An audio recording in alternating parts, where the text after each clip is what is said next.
Typing, ability, stats, and move pool are usually what comes to mind when you think of what makes a Pokemon good, but its environment is another major factor. Think Politoed being OU in Gen 5, and then immediately plummeting to the PU tier the next gen when weather became less relevant. Sometimes, it's what dictates Pokemon's viability completely. Its environment is very important. So I'm going to go over Pokemon that very simply were not very good or just plain terrible when they were introduced, but if I had debuted in a generation prior to that, maybe it would have been good or even straight up amazing. For some context, I will also be doing some basic rules.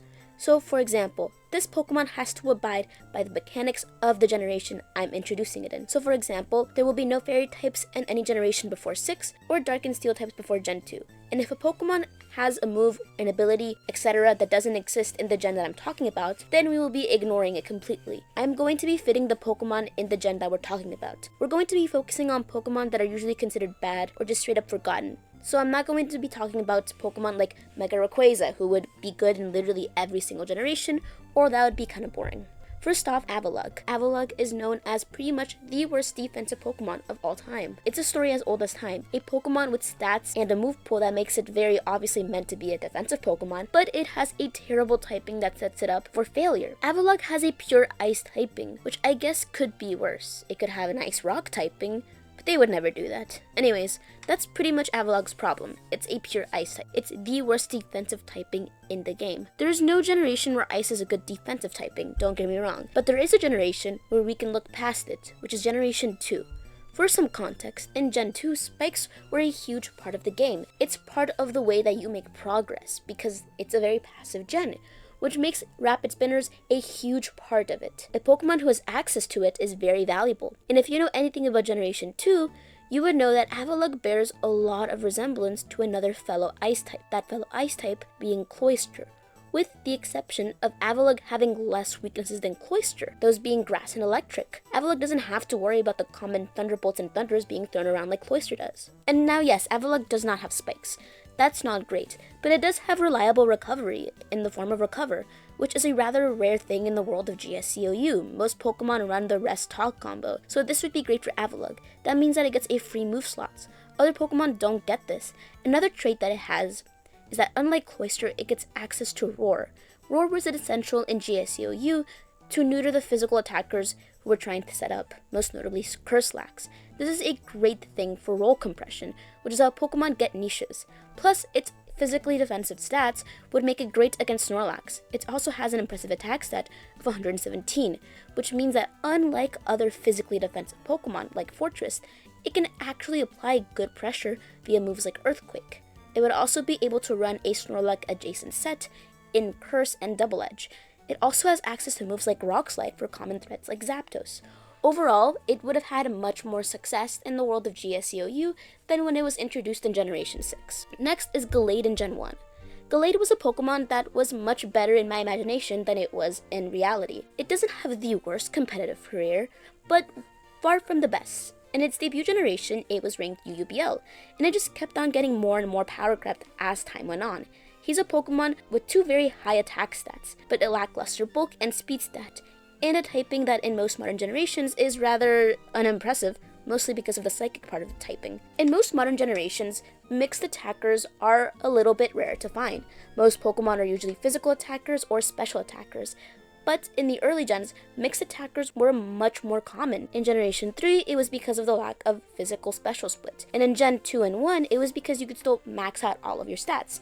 Natures were non-existent, and psychic types were also, along with normal, one of the best types. Now, Gallade benefits a lot from being part psychic type because he gets access to the strong stab psychic, and it gets hit neutrally by those attacks because of its psychic typing. And while normal was the best typing, part of the reason was because fighting types were pretty much non-existent, and fighting type moves are pretty much non-existent as well. Fighting type moves are so bad actually that there are only two good moves, that being Counter and Seismic Toss. But because they don't function as normal moves, they don't benefit fighting type Pokemon any more than any other Pokemon using them, since they don't have a normal damage output. There's only one good fighting type move with normal damage output. That's High Jump Kick, but Gallade doesn't get access to it. But where its fighting type it would come in handy is that it resists normal type moves. And normal type moves get spammed a lot in the world of RBY. There are literally almost no resist or immunities to it other than your average Gengar. That's where its typing would come in handy. However, it also has one more trick up its sleeve, which is Hypnosis. In RBY, Hypnosis leads are some of the most common leads. In fact, if a Pokemon has Hypnosis, they already have some probability of being used as a lead. For example, Exeggutor is a slow Pokemon that would normally just be used as an all-out attacker, but because he has access to Hypnosis, he can be used as a lead. However, Gallade is faster, having an 80 base speed stat.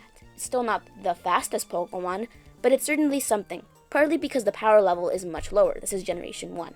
Hypnosis guarantees him at least some spots on teams. Plus, he has access to Swords Dance. The only viable Swords Dance user in the tier is Victory Bell, and his only weaknesses in Generation 1 would be Ghost and Flying, which are not relevant offensive typings at all. Next is Mantine. Mantine gets access to Amnesia and has a huge special defense stat, and has access to Reliable Recovery.